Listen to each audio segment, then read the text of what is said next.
What's up, y'all? It's your boy Niner Faithful. How's everybody doing today? Hope everyone had a blessed week. Thank you for joining me on today's episode of Niner Faithful Radio. Today, we have to go over our first dud of the season.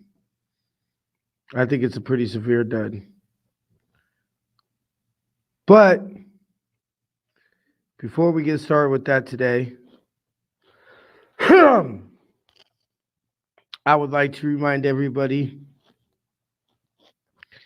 that you can find this show as a podcast on Apple Podcasts, Spotify, Google Play Music, Google Podcasts, Stitcher, Spreaker, Blueberry, TuneIn, or Castbox. Please subscribe, rate, and review. It really helps out the show. If you're watching on YouTube, make sure to hit that subscribe button as well as that bell to give you the notifications every time we make a video. And don't forget to give us a thumbs up and comment what you thought about the show. Visit NinerFaithfulRadio.com to read all our blogs from Nothing But Niners and Sports Elite. Get all the show notes to all episodes of Niner Faithful Radio.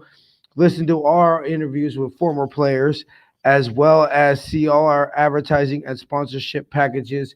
And it's, besides YouTube, the only place that you can catch every episode of this date in Niner history. Also, shop Niner Faithful Radio. Shop for officially licensed gear from shop49ers.com, NFLshop.com, Fanatics.com, Target.com, eBay, and much more. Go ahead and visit NinerFaithfulRadio.com/shop or like us on Facebook at Niner Faithful Radio Shop. So, this one was a rough one. And it was, I don't care what anybody says. That ball did not break the plane. That was not a touchdown. And I've had some people say, oh, well, they're making up for the one before that. I wasn't a touchdown either. I don't understand. Now, the argument I heard Mike Pereira make on KBR, I was listening to it was on Monday morning, but I was just listening to the podcast this morning, is that he had said that he felt that, I guess you could trap it. I don't know. The way he described it was weird because I was like, wait, the ball hit the ground. The second the ball hits the ground, it's incomplete. Well, he had possession of it. It doesn't matter. It hit the ground. It's incomplete. It's getting to the point where I don't even know what a catch is. But one thing I know for a fact, that was not a catch. That hit the ground. You cannot trap the ball and use the ground as a way to help you catch the ball. That is called incomplete. But as much as I would like to blame the poor job by the officials, on both sides, even a couple of those roughing the passer penalties, I didn't think, even against Atlanta, the roughing the passer penalties, I didn't really think were egregious. Of course, I was happy because it kept the drive going.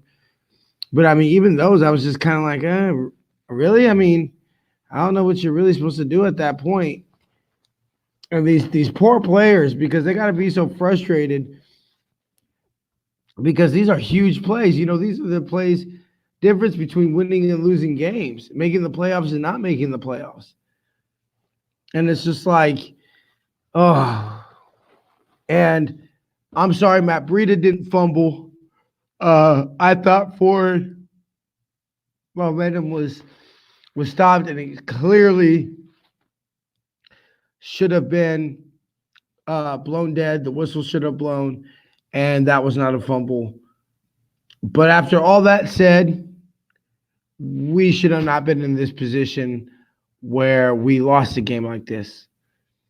Give Atlanta all the credit in the world. They came out, and this was their Super Bowl, and we came out flat as hell. I don't want to say trap game. I don't want to say we were overlooking Atlanta. I don't want to say anything of that nature. But clearly something wasn't right. Obviously, missing three of our five starters in the defensive backfield didn't help matters anyway. But at the end of the day, it was almost like it was so funny because you could tell very early in this game that it was basically just going to be the Falcons throwing it to Julio Jones and the Niners throwing it to George Kittle. It's going to say, okay, well, you know what? Your best player versus our best player, and at the end of the day, we'll see who comes up with more plays. Um, I'm not blaming him for the loss. He was a beast. He's, we all know that George Kittle Core MVP of the week award is named because last year we kept on just giving the game balls to George Kittle that we had to stop allowing him to get game balls. So we just named it the George Kittle Core MVP of the week award. But we shall not be doing that one today. Don't give away game balls in a loss. Can't do it. Won't do it. Refuse to do it. But before we get further on, I wanted to go ahead and check out the results of our weekly poll question. It's going to, of course, take forever to pull it up. Why is my phone always so slow? Oh, man, it's so frustrating. So frustrating. But here we go. Are you concerned about the injuries that have started to pile up? On Facebook, 49% of people who responded said yes, 51% said no. On Twitter, it was, I believe, roughly about the same. Same question, of course. Should be somewhere inside here. Ooh, somebody followed me.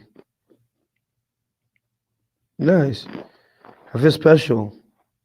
Yes, here we go.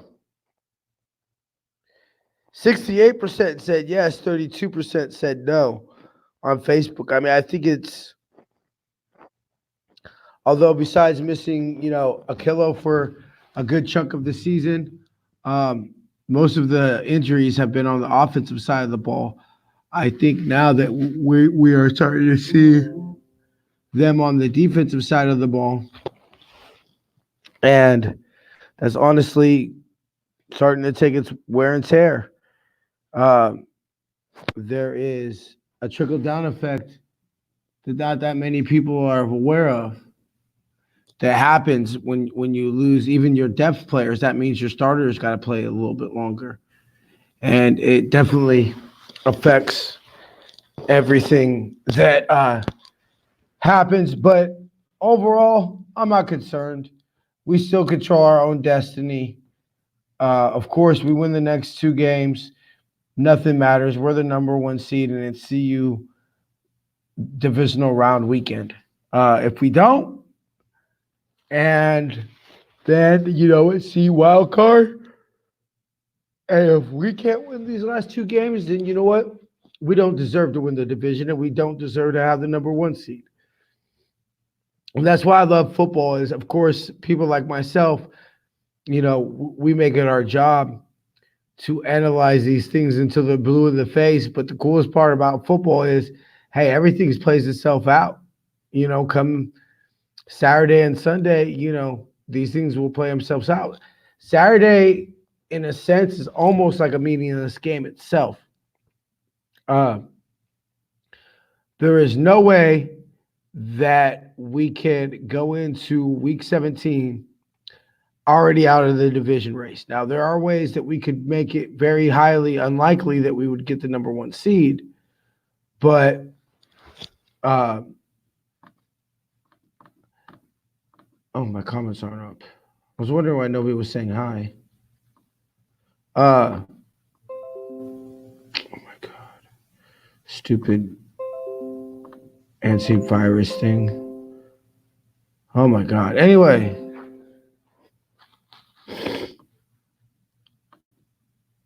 All right, sorry, y'all. Apparently the comments thing isn't working if people are commenting. But so there's no way that we could go into that game out of the division race, and so that's a positive. Even if we lost this weekend, uh, and the Seahawks won, we would still be able to clinch the division with a win in Week 17. The only What's up, Jason? How you doing, brother? Good to see you. The only way that we could that losing this weekend would really affect is maybe some tiebreakers with a couple teams, but yeah, there's not a scenario where the Niners could not be in the division. That a win in Seattle would not win us the division. So if we don't win the division, it's obviously a very disappointing uh, end to the season. But I feel that I have to stick to my word and say that what the Niners have exceeded my expectations. Well, I guess technically not yet. The best record I said they could have would be 11 wins. So technically, one more win and they would exceed my expectations. Yeah. Oh yeah. Get it ready, bro. It's going to go down, Jason. It's going to go down. He said Week 17 hype up here. So time to start trash. Time to try talking mad trash. I can't speak today. Of course, bro. It's fuck the Seahawks, bro. I mean, uh, I don't see us losing the next two games. Um, I'll take even up there in Seattle. I'll take the Niners with George Kittle, a healthy Emmanuel Sanders, Jimmy having gone through the experiences that he has gone since week 9 or week 10, our ninth game, and obviously we're a little bit banged up, but so are they. Bobby Wagner, I heard, had a pretty severe ankle injury. Not enough that I don't think he'll play, but he'll definitely be hampered. Let's not think that Kyle Murray can't go up this shit out and beat him. It's funny to say that this is never looked at because, of course, he never went up there and everything like that. But Shadado always had a tough time with Cap as far as his running ability.